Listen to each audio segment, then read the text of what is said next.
John Mallory, a charismatic and promising candidate for the presidency, stood in his campaign office, surrounded by bustling staff and stacks of paperwork. It was a typical busy day when a small package arrived, addressed to him with no return address. Intrigued, he opened it to reveal an ancient, ornate artifact, a talisman with strange symbols. His campaign manager, Lisa, warned him to be cautious, but John brushed it off as a quirky gift from a supporter. He placed the talisman on his desk, not realizing the ominous power it held. That night, John experienced his first vision. As he lay in bed, the room grew cold and shadows danced on the walls. Ghostly whispers filled the air, and John saw terrifying visions of himself in a dark, desolate landscape, pursued by faceless entities. He woke up in a cold sweat, the talisman glowing faintly on his bedside table. He tried to shake off the feeling, attributing it to the stress of the campaign, but deep down, he knew something was wrong. In the following days, John's appearance began to change.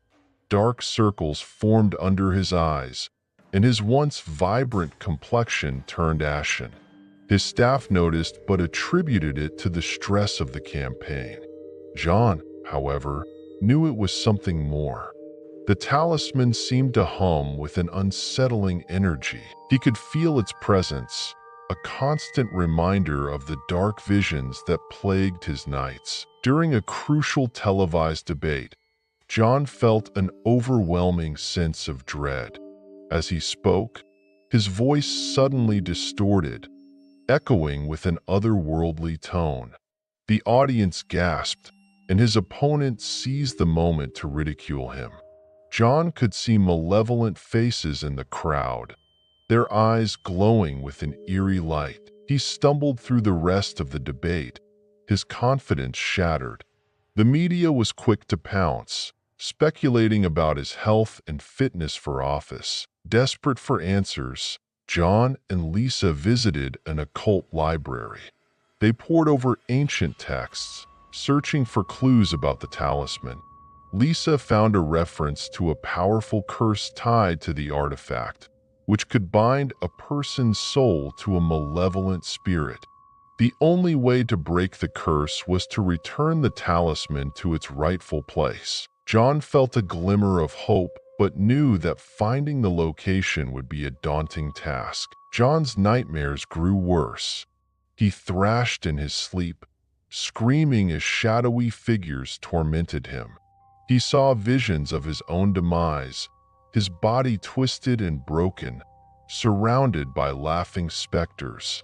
Each morning, he woke up feeling weaker, the talisman's glow intensifying. His campaign was suffering, and he felt his grip on reality slipping. Lisa convinced John to visit a psychic known for dealing with curses. The psychic, an enigmatic woman named Madame Zara, peered into a crystal ball and confirmed their worst fears. The talisman was cursed, and its power was growing. She warned John that the spirit would consume him entirely if the curse was not broken soon. Madame Zara offered to perform a cleansing ritual, but it would only buy them time. One evening, John's behavior took a terrifying turn. Alone in his office, he felt an uncontrollable urge to write. His eyes glowed with an eerie light as he scrawled strange symbols on the walls. His staff found him the next morning, the walls covered in cryptic messages. John had no memory of the event. He realized the spirit was beginning to possess him, taking control of his actions. Determined to confront the curse, John ventured into a dark forest rumored to be the source of the talisman's power. Ghostly figures surrounded him, their eyes glowing in the mist. They whispered his name, urging him to surrender. John felt the spirit's grip tightening, but he pressed on, determined to find a way to break the curse. The forest seemed alive, shifting and changing as he moved deeper into its heart. Deep in the forest, John discovered a hidden altar, overgrown with vines and moss. He knelt before it, holding the talisman aloft. The air grew colder, and the spirit's whispers became deafening. John recited an incantation from the ancient texts, hoping to break the curse. The ground trembled, and a sense of dread filled the air as if the forest itself was resisting his efforts. As John recited the incantation, the ground trembled, and a vortex of dark energy engulfed him. Ghostly hands reached out, grabbing him, pulling him towards the altar. John felt his strength waning, the spirit's wrath threatening to consume him entirely. He struggled to continue the incantation, every word a battle against the darkness. Just when it seemed all hope was lost, Lisa appeared at the edge of the forest, holding a bright, glowing crystal. She had found a way to amplify the incantation's power. The light from the crystal cut through the darkness, giving John a glimmer of hope. She ran towards him, her determination unwavering despite the terrifying surroundings. John and Lisa stood together at the altar, the crystal and talisman held high. A dark, shadowy figure loomed above them, its eyes burning with fury. With the last of his strength, John recited the final words of the incantation, the light from the crystal growing blindingly bright. The spirit roared in anger, its form becoming unstable as the light pierced through it. The shadowy figure was torn apart by beams of light emanating from the crystal and talisman. The spirit's screams echoed through the forest as they were banished back to the netherworld. John and Lisa were bathed in a radiant glow, their expressions filled with relief and hope. The forest seemed to breathe a sigh of relief, the oppressive atmosphere lifting. Back in the campaign office, John and Lisa were exhausted but smiling. The room was filled with sunlight, and the walls, once covered in cryptic symbols, were now clean. The talisman lay on John's desk, its power finally broken. They knew the hardest part was over, but the campaign still lay ahead. John felt a renewed sense of purpose, ready to face whatever challenges lay ahead. John addressed his campaign team with renewed vigor. His eyes were clear, and his voice was strong. The team, once skeptical and fearful, now listened with renewed determination. They had faced the darkness together and emerged stronger. John's message of resilience and hope resonated deeply with them, inspiring a newfound dedication to the campaign. At a press conference, John revealed the truth about the cursed talisman. The media was skeptical at first, but the evidence was undeniable. Images of the talisman and the cursed events played on screens behind him. The public was shocked but ultimately sympathetic, rallying behind John's honesty and bravery. His transparency about the ordeal only strengthened his support base. John's political opponent watched the press conference in a dimly lit room, surrounded by advisors. They looked worried and defeated. The scandal they had hoped would ruin John's campaign had backfired, only making him more relatable and trustworthy to the public. The opponent's underhanded tactics were now under scrutiny, causing their campaign to falter. Election night was a celebration. The room was packed with supporters, balloons, and banners. John stood on stage, holding hands with Lisa, both smiling as they watched the results come in. It was a close race, but the tide was in their favor. The atmosphere was electric with anticipation. Every vote counted, bringing them closer to victory. John Mallory stood on a grand stage, addressing a cheering crowd. His face was filled with emotion and determination. He thanked his supporters, his team, and Lisa for their unwavering faith and support. The nightmare was over, and a new chapter was beginning. As he raised his hands in victory, he felt a sense of peace he hadn't known in months. The curse was broken, and the future was bright.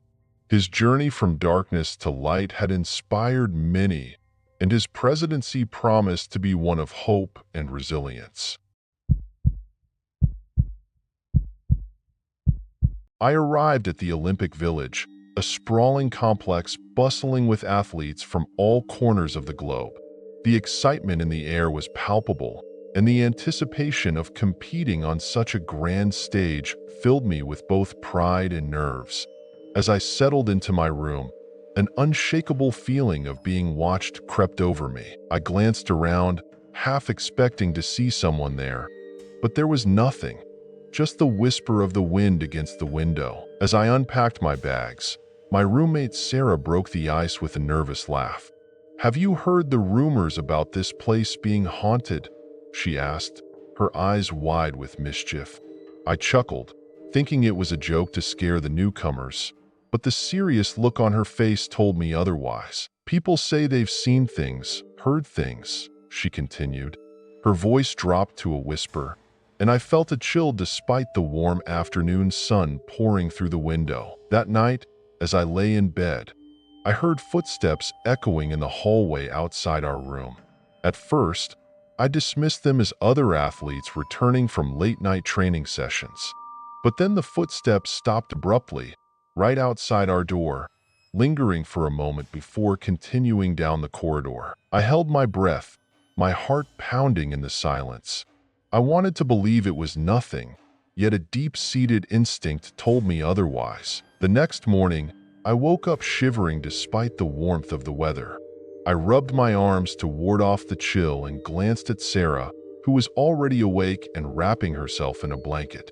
"Do you feel that?" she asked, her voice barely above a whisper. We both blamed the air conditioning, but in our hearts, we knew something was off. The air felt thick with an unsettling presence, as if the very walls were watching us. As the days passed, I noticed small items going missing. First, it was my lucky charm, a gift from my grandmother that I always kept in my pocket. Then, Sarah's hair tie vanished.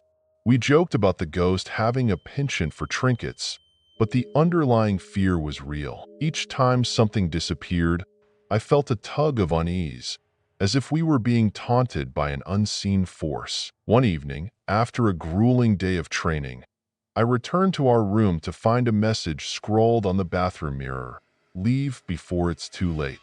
My heart raced as I stared at the words, my mind scrambling for a rational explanation. I called Sarah over, and her face turned ashen when she saw it. "Who would do this?" she whispered, her voice trembling. It felt too personal, too real to be a mere prank. Determined to shake off the unease, I headed to the dining hall, hoping to lose myself in the familiar routine of a meal. But as I turned a corner, I caught sight of a shadowy figure at the end of the corridor.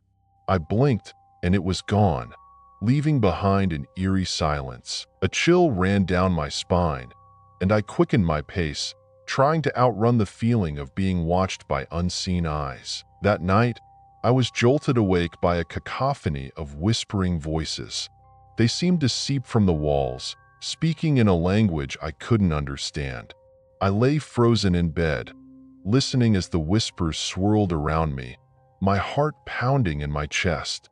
The voices seemed to rise and fall, forming patterns that were almost words, almost sentences. My mind spun with fear and confusion, trapped in the grip of an unearthly presence. The whispers grew louder, forming a single, chilling phrase: "Remember me." The words echoed in my mind long after the voices faded, compelling me to seek answers. I spent hours in the village library, sifting through old records and news articles. Finally, I stumbled upon a forgotten story: a promising athlete who had died under mysterious circumstances during a past Olympics. Her name had been overshadowed by scandal, her spirit left to linger in search of justice. The next morning, I awoke to an eerie silence. Sarah's bed was neatly made, her belongings untouched, but she was nowhere to be found. Panic set in as I searched the village, asking everyone I encountered if they had seen her. No one had. It was as if she had vanished into thin air, leaving behind only the whisper of her presence. I felt a suffocating fear grip me as I realized I was truly alone. I reported Sarah's disappearance to the village officials, but they dismissed my concerns, suggesting she had left on her own. Their indifference infuriated me, fueling my determination to find her. I scoured every corner of the village, my senses on high alert for any sign of her. The ghost's presence loomed larger, an oppressive force that seemed to guide my every step. I felt her sorrow, her desperation, echoing through the halls. In a deserted part of the village, I finally confronted the ghostly figure. Her form was translucent, her eyes filled with a deep, haunting sorrow.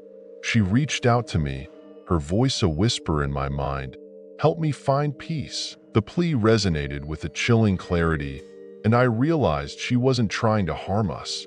She was reaching out, seeking someone who could hear her, understand her, and help her find rest. Determined to help, I delved deeper into the athlete's past. I discovered that her downfall had been orchestrated by a rival who had manipulated events to tarnish her reputation.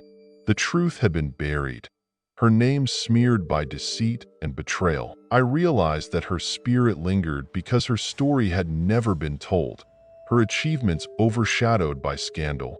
She sought justice, a way to reclaim her legacy and find peace. With the help of a local historian, I gathered the materials needed for a ritual to honor the forgotten athlete and set her spirit free. We performed the ritual under the moonlit sky, surrounded by candles that flickered in the gentle breeze. As the ritual progressed, I felt her presence shift, a sense of calm washing over us. She stood beside me, her form glowing with gratitude, her sorrow finally lifting. The following morning, I awoke to find Sarah standing in our room, dazed but unharmed. Her eyes were filled with confusion, but she radiated an overwhelming sense of relief. She had no memory of where she had been, only a lingering impression of safety and gratitude. I embraced her, tears of joy mingling with the residual fear. It was as if she had been returned to me by a benevolent force, the ghost's final act of thanks. With the spirit at peace, the village felt different. The oppressive atmosphere that had plagued us lifted, replaced by a sense of calm and camaraderie among the athletes.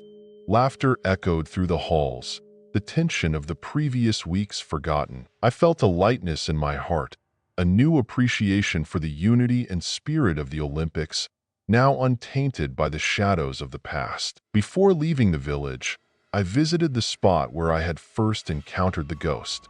I stood in silence, feeling her presence one last time, a comforting reminder that she was finally at peace. The wind whispered through the trees, a gentle caress that spoke of gratitude and farewell. I whispered my own goodbye, knowing she would watch over us, her story finally told, her spirit free. Back home, I shared the story of the haunted village with friends and fellow athletes. Many were skeptical, dismissing it as superstition or exaggeration, but others nodded knowingly, their eyes reflecting the shadows of similar experiences. I realized that the supernatural world lingered closer to us than we cared to admit, a reminder of the unresolved stories that echoed through time. The story of the forgotten athlete spread, her name finally restored to its rightful place in history. Her achievements were celebrated, her legacy acknowledged and cherished.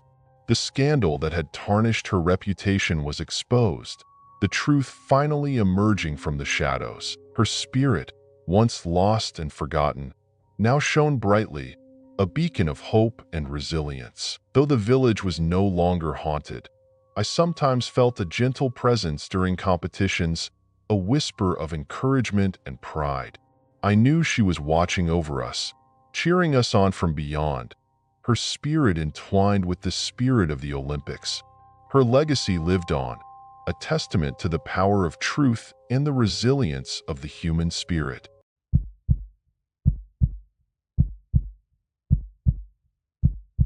I had just started my freshman year at college, eager for new experiences and friends. My roommate, Emily, seemed perfect. She was friendly, organized, and we quickly became close. We spent our evenings studying together, sharing stories, and planning our futures. We shared our dreams and fears late into the night, creating a bond one thought would last a lifetime.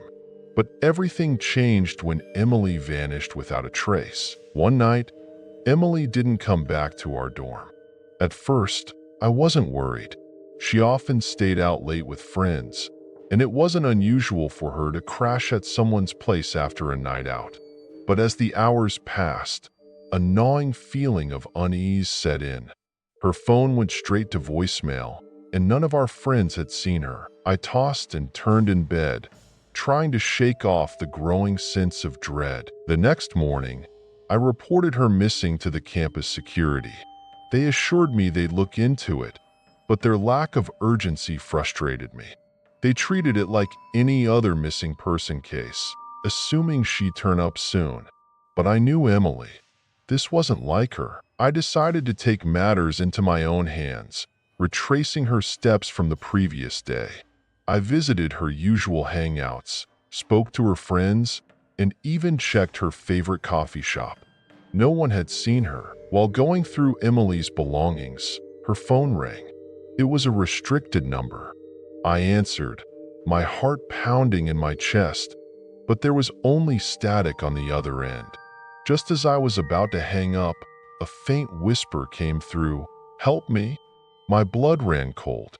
I tried calling the number back, but it was untraceable. That voice was unmistakably Emily's, and it filled me with a mix of hope and terror. Determined to find clues, I searched Emily's side of the room. Behind a loose brick in the wall, I found her diary. The last entry was dated the night she disappeared. It mentioned a strange man who had been following her for days. She wrote about seeing him in the library, outside our dorm, and even at the coffee shop. Emily had tried to shake him off, but felt increasingly paranoid and unsafe. Emily's diary led me to the library where she often studied. I questioned the librarian, who remembered seeing her with a tall, shadowy figure. The librarian described the man as having a menacing presence and always lurking in the corners. She recalled how Emily seemed anxious and distracted that day, constantly looking over her shoulder. Back in the dorm, I found an old photograph slipped under my door. It was of Emily, but there was a dark figure standing behind her, barely visible in the shadows. A chill ran down my spine as I realized this was the same figure the librarian described. The figure seemed to blend into the background, its features indistinct, but the menacing aura was palpable. That night, I had a vivid nightmare of Emily being dragged into the darkness by the shadowy figure. I woke up drenched in sweat, the feeling of dread overwhelming me. In the dream, Emily's screams echoed in my ears, and the figure's eyes glowed with an unnatural light. I knew I was getting closer to the truth, but the fear of what I might find was almost paralyzing. I began experiencing strange occurrences in our dorm. Objects moved on their own, and I heard whispers echoing through the halls. The whispers were faint but unmistakable, like a distant conversation just out of earshot. It felt like someone, or something, was watching me. The sense of being followed grew stronger each day, making it hard to focus on anything else. I could feel Emily's presence, a desperate plea for help that hung in the air. Emily's diary mentioned an abandoned building on the edge of campus. She had gone there to confront the man following her. I decided to investigate, hoping to find answers. The building was dark and foreboding, its windows shattered and walls covered in graffiti. It stood alone, surrounded by overgrown weeds and an eerie silence that seemed to swallow all sound. Inside the building, I found evidence of Emily's presence: her scarf, her notebook, and her bracelet. The notebook contained frantic scribbles, drawings of the shadowy figure, and notes about strange rituals. As I picked up her bracelet, I heard footsteps behind me. I turned around to see the shadowy figure standing there, watching me with cold, dark eyes. His presence was overwhelming, filling the room with an icy chill. I ran out of the building, my heart pounding in my chest. The figure pursued me, its footsteps echoing through the empty halls. I barely escaped, making it back to my dorm, but the sense of dread only intensified. Every shadow seemed to hide a lurking threat, and I felt a constant, oppressive fear that made it hard to breathe. Back in the safety of my room, I went through Emily's diary again. I found a hidden note tucked inside the back cover. It was from Emily, warning me about the man and his obsession with her. She feared he was something more than human, possibly a manifestation of an ancient curse or dark ritual. Emily had been researching local legends and discovered tales of a shadowy figure that targeted young women. The note mentioned a dark ritual that the man had performed to bind Emily to him. She described strange symbols and chants, and a circle of candles. The symbols were intricate and menacing, drawn with an eerie precision. I realized this ritual had something to do with her disappearance. The pieces of the puzzle were falling into place, but the full picture was more horrifying than I could have imagined. Desperate to save Emily, I researched the symbols and chants, hoping to reverse the ritual. I spent hours in the library, poring over ancient texts and obscure references. I gathered the materials I needed and returned to the abandoned building, determined to confront the shadowy figure once and for all. The weight of the task ahead of me was almost unbearable, but I couldn't abandon Emily. In the dead of night, I performed the ritual, reciting the chants with trembling hands. The shadowy figure appeared, its eyes glowing with malice. As I finished the last chant, the figure screamed and dissolved into a cloud of smoke. The sound was otherworldly, a mixture of agony and rage that made my skin crawl. The air was thick with the remnants of dark magic, but I felt a sense of triumph. After the ritual, I found Emily unconscious in a hidden room within the building.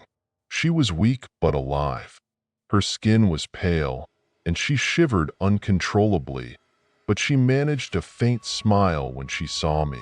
Together, we escaped the building and returned to the dorm, the nightmare finally over. The relief was overwhelming, but the fear lingered, a shadow that refused to fully dissipate. Emily and I reported everything to the authorities, but they found no evidence of the shadowy figure or the ritual. Emily's health improved, but she was never the same.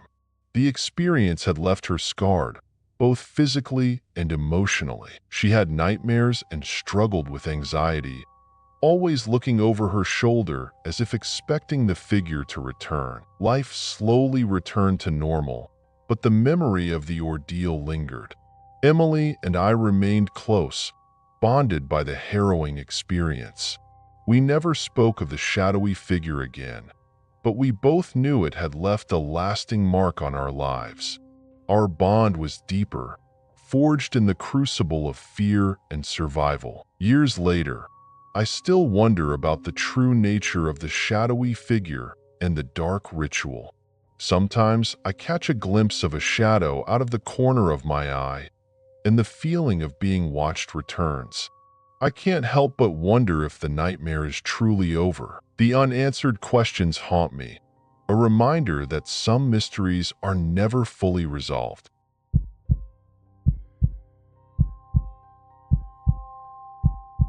As soon as we arrived at the Olympic Village, the excitement was palpable. The dormitory was a sprawling complex of modern design, its architecture both imposing and strangely welcoming. Yet, As we walked through the entrance, a chill ran down my spine. The air was thick with anticipation, but also with an unexplainable tension. I couldn't shake the feeling that something was slightly off, like the village had secrets it was reluctant to share. I met my roommates, all of us equally thrilled and nervous about the upcoming events. Sarah, Michael, and Luis were seasoned athletes with stories to tell, and we quickly bonded over shared ambitions and the desire to make our countries proud. As we unpacked, our conversation turned to superstitions and ghost stories. Harmless fun at first, but as the night wore on, our laughter grew uneasy, tinged with nervous glances at the lengthening shadows in the room. That first night, I struggled to sleep. Strange noises echoed through the hallways, soft whispers, distant footsteps, and a chilling laughter that seemed to come from nowhere. I kept telling myself it was just the excitement of being at the Olympics, but the feeling of being watched lingered, like eyes were on me from beyond the darkness. The next morning, as I explored the common room, I stumbled upon an old, dusty journal tucked away behind a bookshelf. It looked out of place amidst the otherwise modern decor.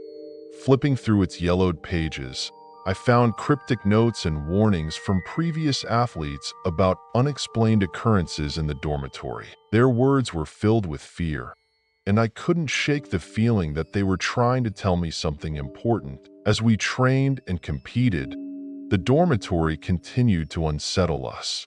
Doors would creak open on their own, and shadows darted at the edges of our vision, always just out of reach. I began to notice how often we jumped at the smallest sounds, a creak of the floorboards, a distant thud. The sense of unease grew stronger with each passing day, and I couldn't help but feel as though the building was alive, watching our every move. One night, I had a vivid dream where I wandered through the dormitory, following a ghostly figure that beckoned me. Its form was indistinct, more a shape than a person, yet it felt oddly familiar. It led me down dark corridors and into a hidden room filled with flickering candles and ancient symbols carved into the walls. The air was thick with incense and a feeling of both dread and intrigue. I awoke in a cold sweat, the details of the dream etched in my mind. The following morning, I awoke to find a strange symbol drawn in chalk on the floor beside my bed. None of my roommates claimed responsibility, and a cold shiver ran down my spine as I recognized the symbol from my dream. It was as if the boundary between reality and dream had blurred, and I was left questioning what was real. The dormitory hallways took on a life of their own. Lights flickered erratically, casting eerie shadows that danced across the walls. Cold gusts of air swept through the corridors, carrying with them faint whispers of past athletes' voices, urging us to leave while we still could. Every step felt like a step deeper into a nightmare we couldn't escape from. Desperate for answers, we began to investigate the dormitory's history. We spent hours in the local library, poring over old records and newspapers. We learned that the dormitory had been built over the site of an old hospital, infamous for the unspeakable experiments conducted there during the war. The place had seen untold suffering, and it seemed those tormented souls had never truly left. One evening, while getting ready for bed, I glanced in the mirror and saw a reflection that wasn't mine. It grinned wickedly, its eyes dark and hollow, filled with malice. I turned away in terror, heart pounding in my chest, but the image was burned into my mind. The realization that something truly sinister was haunting us became undeniable. That night, we were awoken by a series of loud bangs and screams echoing through the halls. Heart racing, we rushed out of our rooms to find the lights flickering wildly and a dark, shadowy figure lurking at the end of the corridor. Its presence was oppressive, exuding a malevolent energy that made the air thick and hard to breathe. We backed away slowly, afraid to provoke it, afraid to turn our backs. Determined to confront whatever haunted us, we gathered in the common room, armed with makeshift weapons and protective symbols drawn from the journal. The air grew colder, the lights dimmed, and the entity revealed itself. A twisted apparition of agony and rage. Its form shifted and warped, like a nightmare come to life, and its eyes burned with a hatred that seemed to pierce into our souls. The poltergeist unleashed its fury, sending objects flying across the room and shattering windows with a deafening force. Books, furniture, and personal belongings were caught in the whirlwind, crashing into walls and ceilings. We fought to keep our composure, chanting prayers and mantras from the journal in a desperate attempt to banish it, our voices barely audible over the chaos. In the midst of the chaos, a calmness descended upon the room. The spirit of an athlete who had died long ago appeared, her presence a soothing balm to our frayed nerves. She spoke without words, offering guidance and hope. Her presence was warm and reassuring, a stark contrast to the dark entity we faced. She showed us the way to break the curse and free the dormitory from its haunted past. Following the spirit's guidance, we discovered a hidden chamber beneath the dormitory, its entrance concealed behind a false wall in the basement. The room was filled with relics and remnants of the hospital's dark past, each item exuding a chilling aura. In the center of the chamber lay the source of the haunting, a cursed artifact, its surface inscribed with malevolent symbols and pulsing with a sinister energy. With determination, we gathered our courage and destroyed the cursed artifact, shattering it with the combined force of our fear and resolve. As it broke, a blinding light filled the room, and a scream echoed through the halls, a sound of agony and release.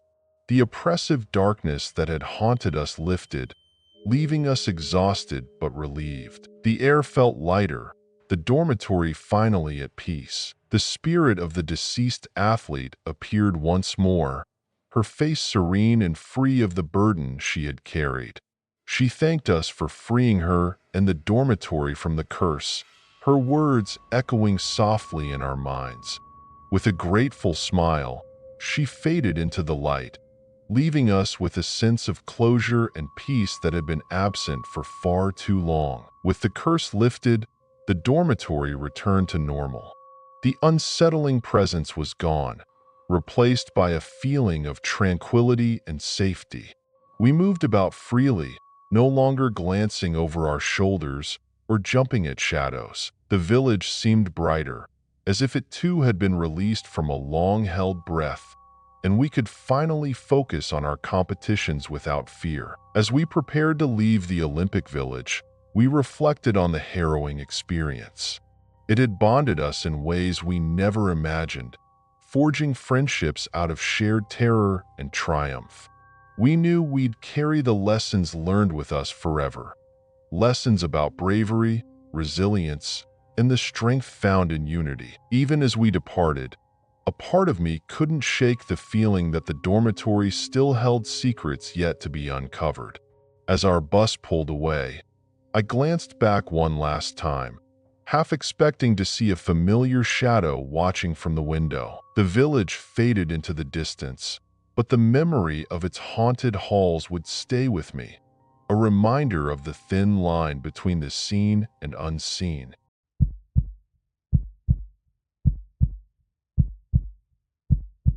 I woke up in the middle of the night, startled by something I couldn't identify.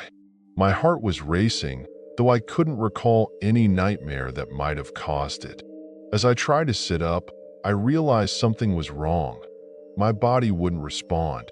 I was lying flat on my back, and it felt like every muscle in my body was paralyzed. Only my eyes could move, darting back and forth in the dark room. The moonlight streaming through the blinds barely illuminated the edges of the room, casting strange, elongated shadows along the walls. I tried to calm myself, thinking maybe it was sleep paralysis, something I'd heard about but never experienced before. But the air felt heavy, and I could hear my own heartbeat thudding in my ears. The silence was oppressive, like the house itself was holding its breath. As the seconds ticked by, I became increasingly aware of a presence in the room. It was that unmistakable feeling you get when someone's eyes are on you. I tried to convince myself it was just a trick of my mind, a byproduct of my fear, but the sensation was too strong to ignore. It was as if something, or someone, was looming nearby, watching me closely, its attention sharp and focused. I strained to hear something, anything, but there was only silence. My eyes scanned the room as much as they could in my frozen state, but nothing seemed out of place. At least, not yet. That's when I saw it. A dark, ominous figure at the foot of my bed. It wasn't there a moment ago, and yet now it loomed there, tall and featureless, like a person made entirely of shadow. The figure didn't move, but its presence was overwhelming. It stood unnaturally still, blending with the darkness of the room, yet somehow darker, like it absorbed the light around it. My breath caught in my throat, and my body remained frozen in place, completely defenseless. My mind raced for an explanation, but none came. All I could do was stare at this thing, this figure, and wait for it to make its next move. Fear gripped me tighter than the paralysis. I tried to scream, to cry out for help, but my voice wouldn't come. I was trapped in my own body, every limb locked in place as if held down by invisible chains. All I could do was lie there, eyes wide with terror, as the shadow remained motionless. The weight of my helplessness pressed down on me, intensifying the fear already coursing through my veins. I'd never felt this vulnerable in my entire life, completely at the mercy of something I couldn't understand, something that shouldn't exist. The air grew colder as the shadow slowly began to move. It didn't walk or shuffle, but seemed to glide toward me, soundless and deliberate. Inch by inch, it approached the side of the bed, and with each passing second, the sense of dread mounted. I could feel the temperature drop as it neared, my skin prickling with goosebumps. It was as if the shadow carried the chill of the grave with it. My heart pounded even harder, the pulse throbbing painfully in my chest. I was about to come face to face with this thing, and there was nothing I could do to stop it. The shadow stopped just beside me, towering over my frozen body. It felt so close that I could almost touch it, if I could move, that is. Then I felt it, cold breath on my face, like a winter breeze in the dead of night. It was sharp and unnatural, making my skin crawl. The breath was slow, deliberate, as though the figure was savoring my fear. I could feel my insides trembling, though my body remained rigid and still. It was unlike anything I'd ever experienced before. This was no ordinary nightmare. That's when I heard the whispering. It was faint at first, like a distant murmur carried on the wind, but it grew louder, more distinct. The words were unintelligible at first, just hissing sounds that seemed to echo inside my mind. But soon, they coalesced into something more sinister. "You cannot escape." The voice was low and guttural, sounding like it came from deep within the shadow. The words sent shivers down my spine, as though they were being spoken directly into my soul. Then, without warning, I felt pressure on my chest, a crushing weight that made it difficult to breathe. It wasn't just the usual tightness of sleep paralysis. This was different. It felt as though the shadow was physically pressing down on me, pinning me to the bed with an invisible force. My lungs strained for air, and my vision began to blur at the edges as panic set in. I could feel my heart racing, each beat louder than the last, as if it might burst from my chest at any moment. It was then that I saw something I hadn't noticed before. 2 pinpricks of light where the shadow's eyes should have been. They were barely visible, just faint glimmers in the darkness, but they were unmistakable.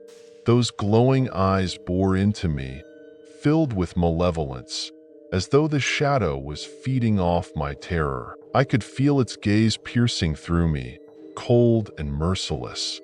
It didn't have a face, not in the traditional sense, but those eyes were enough to paralyze me with dread. I fought with every ounce of strength I had left, desperately trying to wake up, to break free from this nightmare.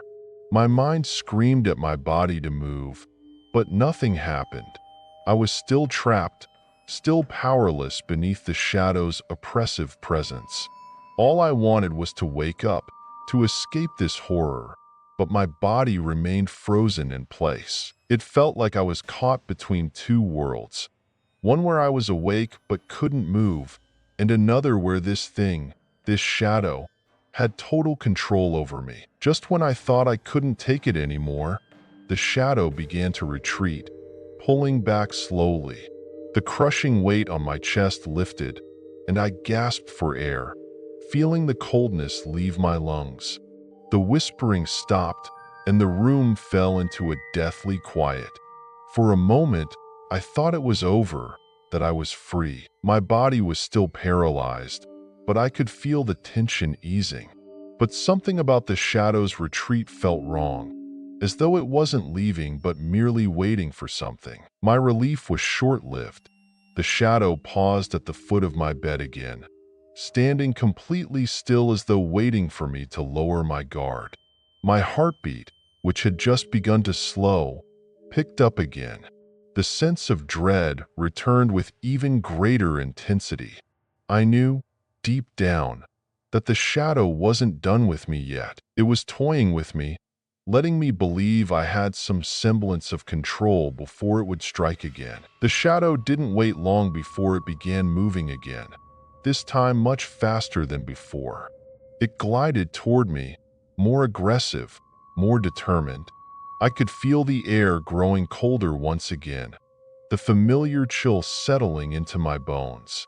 This time, I knew it wouldn't stop until it had taken something from me, something vital. My body remained rigid, as though bound by invisible chains, as the shadow loomed closer and closer, until it was hovering just inches away from my face. The shadow reached out with one of its long, skeletal hands, the dark fingers curling in the air. I could feel the cold emanating from its touch before it even made contact. When it finally brushed against my arm, a numbing cold spread through my entire body, like ice water flooding my veins. The sensation was so intense that I almost felt like I was sinking deeper into the bed, like the shadow was trying to pull me into the darkness with it. My mind screamed in panic, but my body refused to obey. The room grew even darker. The shadows seemed to swallow the last remnants of light. It was as though the entire world outside my bed no longer existed. Just me, the shadow, and the suffocating darkness. I could no longer see the walls of my room, or even the edges of my bed. All that remained was the shadow's piercing eyes and the cold, skeletal hands still gripping my arm. The air felt thicker, almost impossible to breathe, and the fear that coursed through me was so potent that it made my heart race to the point of pain. "Soon," the shadow whispered again, its voice low and guttural. The sound was almost inhuman, like the creaking of ancient wood or the groaning of a dying tree. I could feel its breath on my skin, colder than death itself. The word echoed in my mind, a promise of something more to come. And then, just as quickly as it had appeared, the shadow began to fade into the darkness, leaving me alone, trembling in my bed. The weight lifted, and I could finally move, but I didn't dare. My body remained locked in place, as if expecting the shadow to return at any moment. I lay there, paralyzed with fear long after the shadow had gone. Even though my body was free from its grip, I didn't dare close my eyes again. The fear was too raw, too real. My mind kept replaying the scene over and over again, trying to make sense of what had just happened. Was it a dream? A hallucination? Or had I really encountered something far beyond this world? The questions raced through my head, but none of them mattered because the fear still gripped me tightly. Eventually, the first rays of sunlight began to filter through the blinds, casting a soft, warm glow across the room. I could hear the distant sounds of birds chirping outside, the world slowly waking up.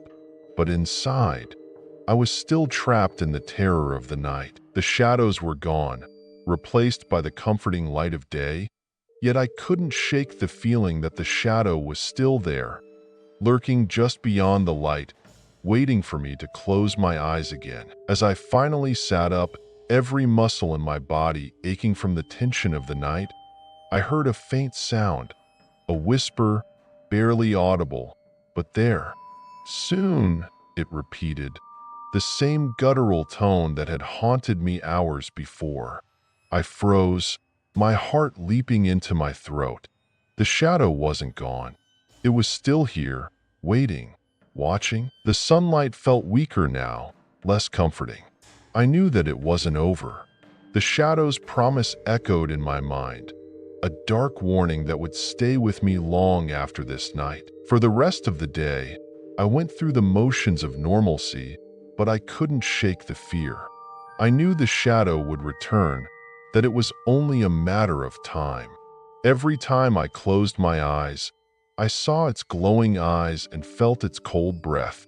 The world outside seemed brighter, but inside, I was counting the hours until nightfall. I dreaded the return of the darkness, knowing that the shadow was out there, waiting for me to let my guard down. And when it did return, I wouldn't be able to fight it. All I could do was wait and hope that somehow, this time, I'd survive the night.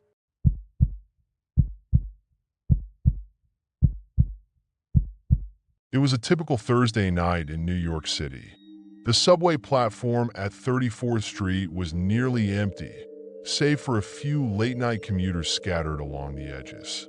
I was exhausted from a long day at work, just wanting to get home.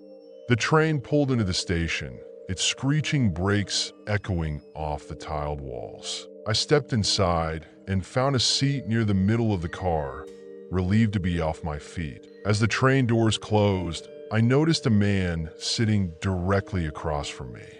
He was dressed in old-fashioned clothing, a dark brown trench coat, a fedora tilted low over his eyes, and scuffed leather shoes. His clothes looked out of place, like he had stepped out of another time. But what struck me the most was how still he was, almost unnaturally so. His hands were folded neatly on his lap, and his head was slightly bowed. I tried to shake off the unease creeping up my spine.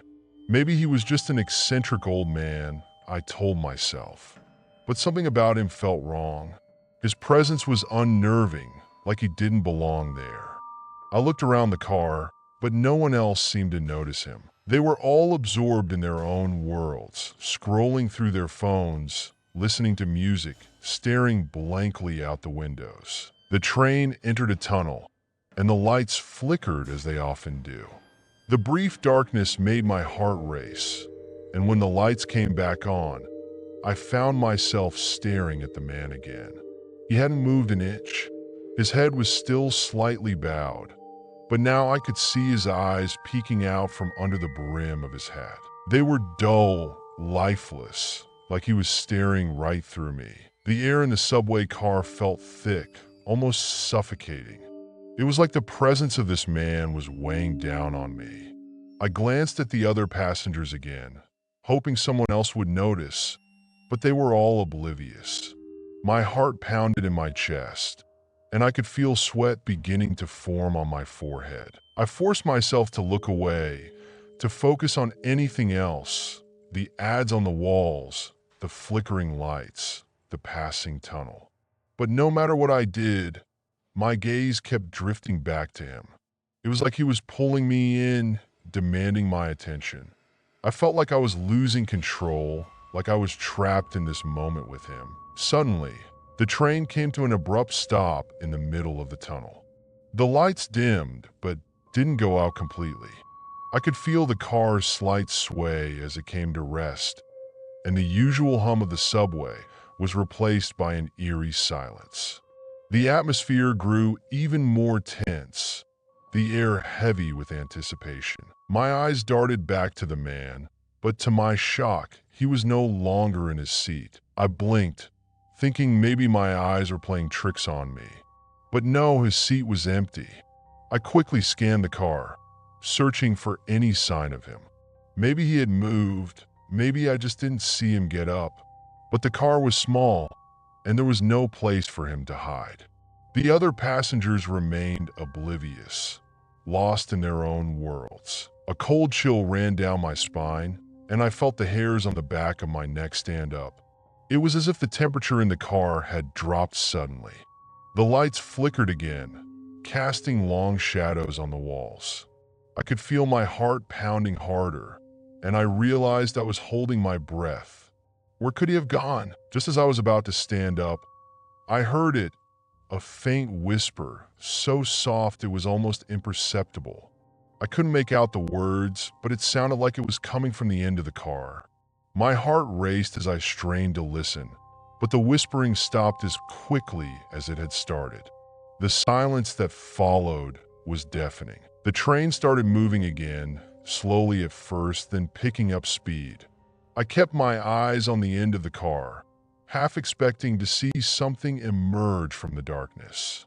The shadows seemed to shift and move as the train rattled through the tunnel, but nothing solid appeared.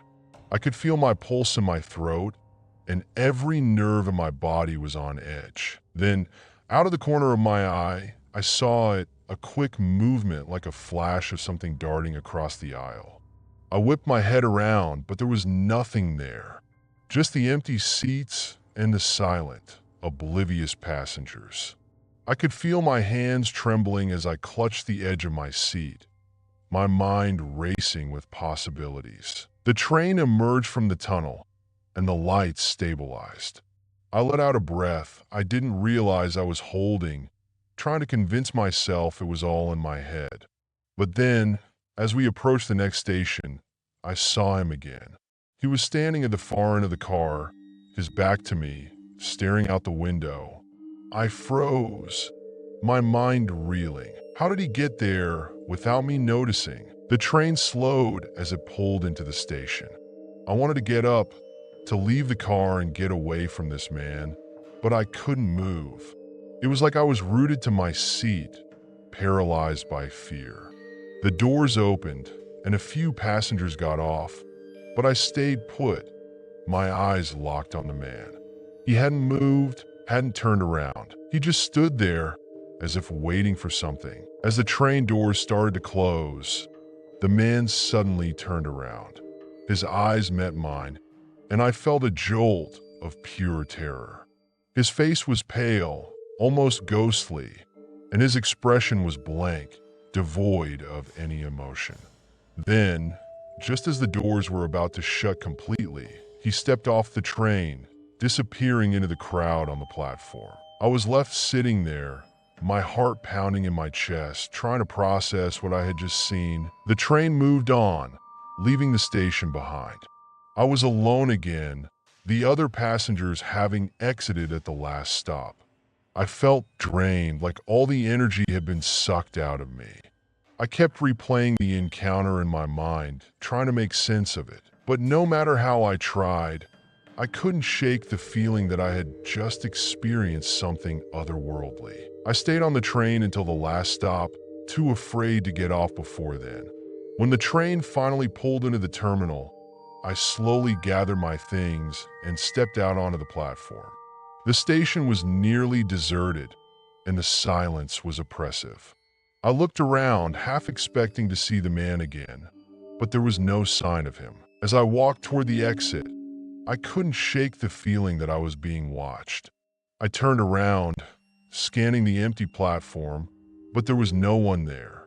My heart raced as I hurried up the stairs, eager to get out of the station and back to the safety of the city streets. But even as I left the subway behind, I couldn't escape the feeling that something was terribly wrong. For days after, I couldn't stop thinking about the man on the train. His lifeless eyes, his sudden disappearance, the way he seemed to vanish and reappear without a trace. It all haunted me. I started avoiding the subway, opting to walk or take cabs whenever I could. But even then, I couldn't shake the feeling that he was still out there, somewhere. One evening, as I was walking home, I passed by a subway entrance. I glanced down the stairs, and my heart nearly stopped. Standing at the bottom of the stairs, half hidden in the shadows, was the man from the train. He looked up at me, his eyes as lifeless as before. I blinked, and he was gone. I hurried home, locking the door behind me, and sat in the dark, trying to convince myself it was just my imagination. But deep down, I knew it wasn't over. He was still out there waiting,